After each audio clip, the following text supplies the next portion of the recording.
है महाराज। पूर्णिमा का जो चंद्र है वो विशाल का है और उस चंद्र की पूर्णता में हमारी अभिलाषाएं भी पूर्ण हो। आप आस्था चैनल के माध्यम से जितने लोग कथा सुन रहे हैं, फेसबुक यूट्यूब पर जितने कथा सुन रहे हैं और कुबेरेश्वर धाम में जितने कथा सुन रहे हैं, आप में से कितने लोग हैं जो पूर्णिमा का व्रत करते हैं? जो माताएं करती हो जरा हाथ उठाइए। पूर्णिमा का व्रत जो करती है, करते हो ना आप लोग? रखिए हाथ। अब पूर्णिमा के व्रत में आपने कई बार किताब पढ़ी होगी पूर्णिमा की, या आपने व्रत किया होगा, या पूर्णिमा का व्रत आप धारण करे होगे, तो उसमें पूजन कौन से भगवान की होती है? पूर्णिमा के व्रत में किस भगवान की पूजन होती है? तो कहा पूर्णिमा के व्रत में केले के खंभ लगाकर पूर्णिमा का जो अध्यापन होता है, पूर्णिमा की जो पूजन होती है, उस पूजन में शंकर और पार्वती की पूजन की जाती है, शिव और नारायण की पूजन करी जाती है, शंकर और पार्वती का स्मरण किया जाता है। किसकी पूजन होती है? शिव पार्वती।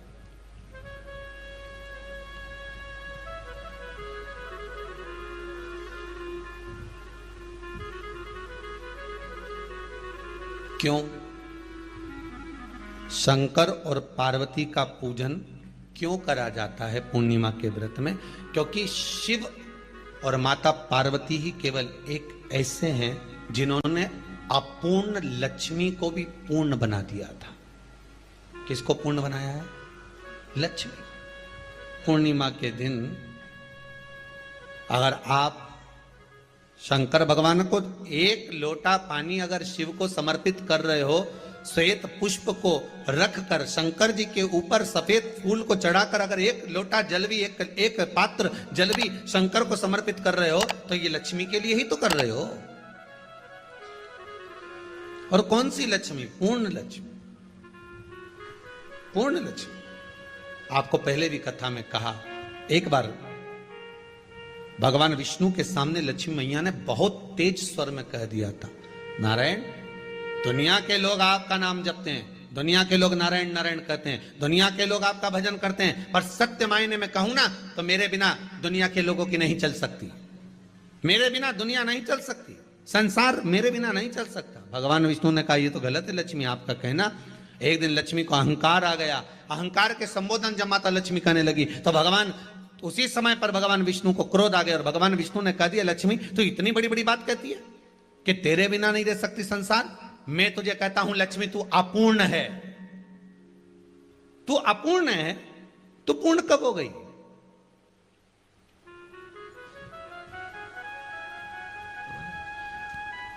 तेरी पूर्णता कहां हो गई?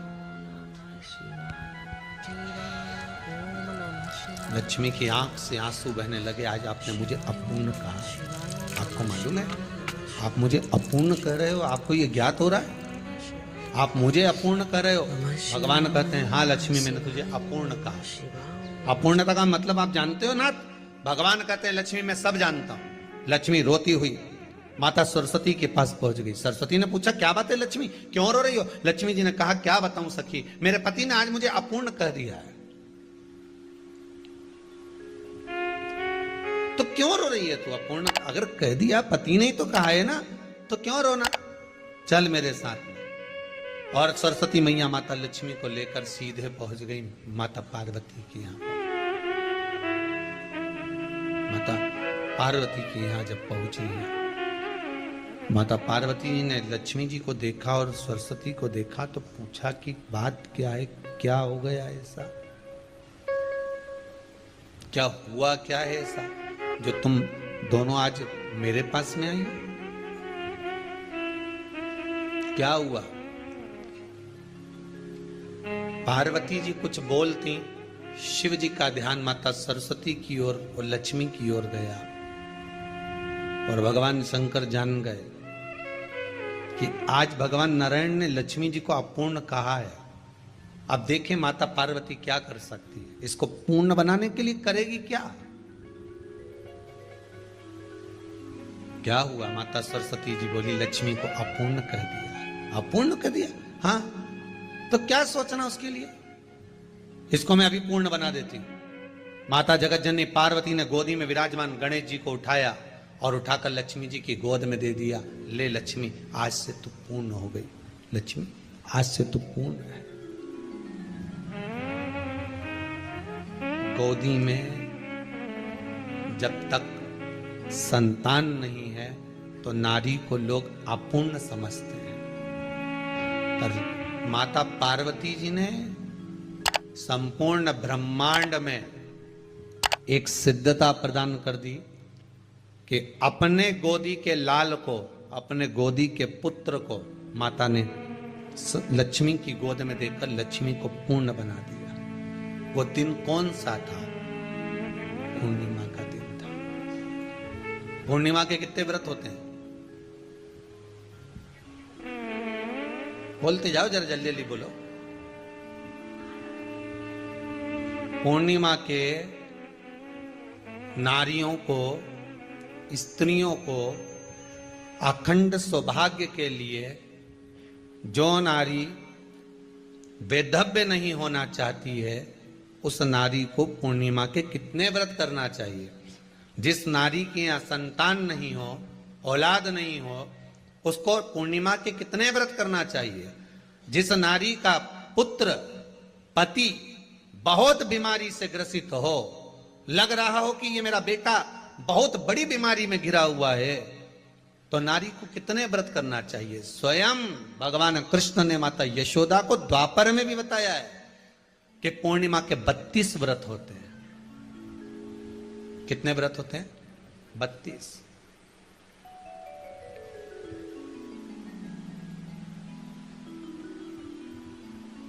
स्वयं भगवान कृष्ण यशोदा रानी को, माता यशोदा जी को भी बता रहे हैं 32 व्रत। अब आपको किसी ने बता दिया होगा कि 8 कर लो, 7 कर लो, 6 कर लो, 12 कर लो, इसलिए आपने बोला कि 12 कर लीजिए, 32 कर लीजिए। अरे यहां तो द्वापर की कथा भी कहती है। यशोदा जी ने एक बार भगवान कृष्ण को रोक कर कह दिया, ए कन्हैया रुको। कन्हैया बोले, बोलो मां क्या बात है? कन्हैया जरा रुकिए, इधर आओ जरा। भगवान कृष्ण आए। हाँ मां बोलिए। किस जगह का प्रसंग है ये? जिस समय पर राधा रानी कुरुक्षेत्र में नंद बाबा और यशोदा जी को लेकर कुरुक्षेत्र के कुंड में, ब्रह्म सरोवर में स्नान कराने के लिए लेकर जाती है, ग्रहण का समय पर। और जब भगवान कृष्ण उस कुरुक्षेत्र के उस सरोवर में स्नान करने आते हैं, तब यशोदा जी ने अपने लाला से प्रश्न किया है, पूछा है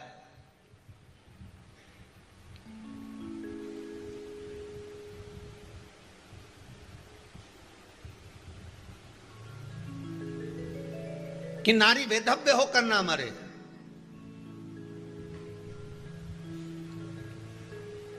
उसका पति कोई रोग से ग्रसित ना हो, उसका पुत्र किसी रोग में ना पड़े। अरे भाई कितना सुंदर संवाद लिखा है। अगर किसी माता का पुत्र मान लो किसी नशे में डूबा हुआ है, कोई नशा कर रहा है और गलत नशा है, आपको लग रहा है कि ये नशे में डूबा हुआ है, आपको लग रहा है कि ये गलत जगह पर डूब गया है, आपको लग रहा है कि मदिरापान में, मांसाहार में या अधिक गांजा आदि का जो भी नशे होते हैं, जितने भी नशे, उसमें डूब चुका है। और माँ उसको समझा रही है, तू नशे में मत डूब, तू इस काम को मत कर, तू ये गलत कर्म मत कर। माँ उसको समझा कर हार गई। तो मेरा माताओं से निवेदन है, आप उसको समझाना बंद कर दो, एक काम करना प्रारंभ कर दीजिए। हमें जो शिव महापुराण के माध्यम से शास्त्र कह रहा है कि आप 32 पूर्णिमा के व्रत प्रारंभ कर दो। उसमें करना क्या है आपको? केवल जिस दिन व्रत रहे, रात्रि के समय पर कोई भी मीठा, कुछ भी सामग्री आप चंद्र की रोशनी में, चंद्र को अर्घ देने के बाद, पूजन करने के बाद उसको रखो, और वही सामग्री जो नशा कर रहा है उसको पूर्णिमा के दूसरे दिन उसको खिलाओ। आप धीरे धीरे खिलाना चालू करेंगे, जिस नशे में वो डूबा हुआ उस नशे से वो छूटना प्रारंभ हो जाएगा। 2 पूर्णिमा व्रत करके तो देखो, तीसरे में तुम्हें जरूरत ही नहीं पड़ेगी। धीरे धीरे आप रुक, वो छूटना प्रारंभ हो जाएगा। स्वयं भगवान कह रहे हैं। यशोदा मैया ने कन्हैया को रोक लिया कुरुक्षेत्र के उस मैदान में,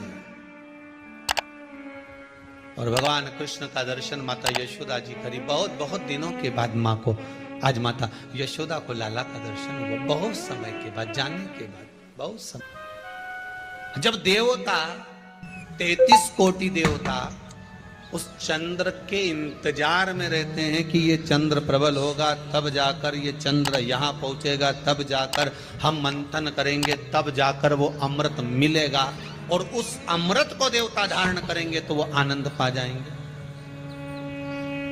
तो हम क्यों शरद पूर्णिमा छोड़ें? हम क्यों एक एक पूर्णिमा छोड़ें? एक एक पूर्णिमा के महत्व को जानिए। कोई पूर्णिमा साधारण नहीं है, कोई प्रदोष साधारण नहीं है, कोई शिवरात्रि साधारण नहीं है। 12 महीने शिवरात्रि पड़ती है, 12 महीने में प्रदोष पड़ते हैं, पर 12 महीने पड़ते हैं, हम उसका महत्व ही नहीं जान पाते।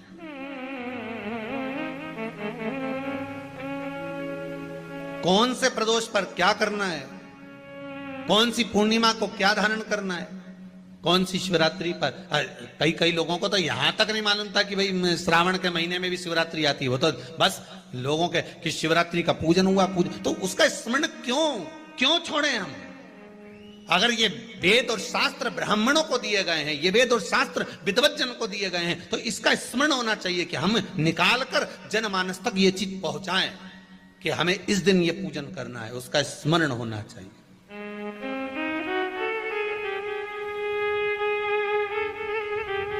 और वो सुख देने वाला। भगवान कृष्ण से यशोदा जी ने पूछा तो भगवान कृष्ण ने कहा, मां, पूर्णिमा का व्रत अगर नारी 32 पूर्णिमा धारण कर लेती है तो वो नारी बेधव्य होकर नहीं जाती। पर आप लोग व्रत जो करते हो ना, जो भी व्रत आप लोग उठाते हो, सोमवार का व्रत जैसे किसी माता जी ने उठा लिया और वो उठाने के बाद, हम तो शादी नहीं हुई थी ना जब भी सोमवार व्रत करते थे, अब शादी हो गई अभी भी हम सोमवार का व्रत कर रहे हैं, करे जा रहे हैं, और उसका कोई उद्यापन नहीं करा, कोई संकल्प नहीं लिया गया कि मैं 5 करूंगी कि 16 करूंगी कि 25 करूंगी कि 31 करूंगी कि 21 करूंगी। इसलिए पूर्णिमा व्रत का विधान में कहा गया कि 32 पूर्णिमा का पहला संकल्प होना चाहिए। उसके बाद आपकी 32 पूरी हो जाए, फिर आप दूसरे और व्रत कर लो, फिर 32 कर लो, फिर 32 कर लो, पर उसमें पूर्णता का भाव। अभी तक किसी के सोमवार और गुरुवार और शुक्रवार के व्रत ही पूर्ण नहीं हुए, अभी तक चल रहा है, अभी तक चल रहे हैं। हम तो सोमवार का व्रत करते हैं, हम तो शनिवार करते हैं, अब शनिवार करते करते 4 साल हो गए, 6 साल हो गए, 5 साल हो गए। भगवान को तो थोड़ा बहुत कुछ खिला पिला के उनको एक बार तो विश्राम दे। ये जितनी पूर्णिमा के व्रत हैं, जितने 12 महीने जो पूर्णिमा पड़ती है, पूनम पड़ती है, ये भले दुनिया के लोग कह दें कि ये भगवान राधा और कृष्ण से संबंध रखते हैं, सीता राम जी से संबंध रखते हैं, राम और कृष्ण से संबंध रखते हैं, पर इनका यदि सही संबंध समझा जाए, इनके सही संबंध का यदि स्मरण करा जाए, इनके सही संबंधों का यदि वर्णन किया जाए, तो शिव और चंद्रमा के जो मिलन का केंद्र बिंदु है वही पूर्णिमा है। केवल एक पूर्णिमा वहीं तक नहीं रही कि भगवान कृष्ण और राधा जी ने रास किया। भगवान कृष्ण और राधा जी रास कर रहे हैं, केवल पूर्णिमा वहीं तक सीमित नहीं रही, केवल वहीं तक उसकी सीमितता नहीं है। एक बात ध्यान रखिएगा, यदि काया का रोग हो गया, मान लो शरीर कहीं से सफेद पड़ रहा है, कहीं से काला पड़ रहा है, शरीर में से खाल की फुकड़ी निकलना प्रारंभ हो गई हो, शरीर में काले काले चट्टे पड़ना चालू हो गए हो, या कोई विशेष रोग हो गया, कोई विशेष शरीर में रोग है, बीमारी है, काया बेकार हो रही है, तो सीधी सीधी बात शिव महापुराण की कथा कहती है, सुंदर आनंद में श्रवण कर कर आप अपने जीवन को, ये पूर्णिमा शिव महापुराण की कथा कर पूर्णिमा आ रही है, कुछ नहीं करना, पीपल का एक पत्ता, उस पत्ते पर थोड़ा सा चावल, थोड़ा सा चावल, पूर्णिमा की रात्रि को अपने हाथ में लेकर अपने नयनों से लगाकर शरीर पर से स्वयं उतार कर उसको दरवाजे के पास रख दीजिए। पूर्णिमा की रात्रि को पूर्ण होने पर उस चावल को दूसरे दिन सूंघ कर बहते हुए पानी में डाल दीजिए। महाराज कितने भी रोग से ग्रसित हो गए, पीपल का एक पत्ता 52,000 ब्राह्मण की साक्षी कराता है। महाराज बहुत ध्यान देना, पीपल के वृक्ष में स्वयं नारायण का, मेरे कृष्ण का वास है। स्वयं भगवान गीता के अंतर्गत कहते हैं कि मैं पीपल का वृक्ष हूं, नारायण उसी में। 52,000 ब्राह्मणों का वासा एक पीपल के पत्ते में होता है। और आपको पहले भी कथा में कहा, गाय, ब्राह्मण, बहन, बेटी, ये सब काल का हरण करने वाले हो, काल को हरने वाले हो। रोग को मिटाइए,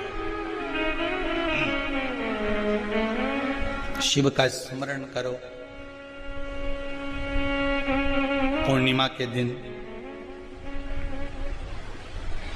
चावल का एक आखा दाना, आखा दाना जानते हो, पूरा, खंडित चावल नहीं, कितना चावल, एक दाना चावल का शंकर भगवान के शिवलिंग पर समर्पित करिए।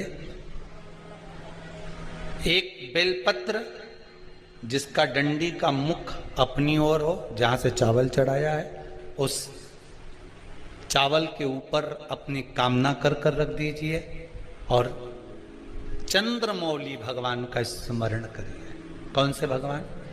शंकर भगवान का सर्वश्रेष्ठ सुंदर नाम है चंद्रमौली।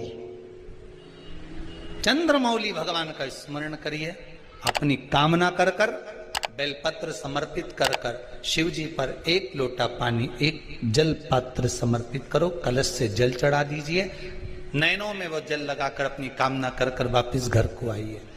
अगली महिमा आएगी, जो कामना करी है मेरा चंद्रमौली भोलेनाथ उसे पूर्ण कर ही देगा। शिव उपासना के लिए जितनी 12 महीने में पूर्णिमा पड़ती है, एक एक पूर्णिमा का व्याख्यान वर्णन करेंगे। आज तो कथा का महत्तम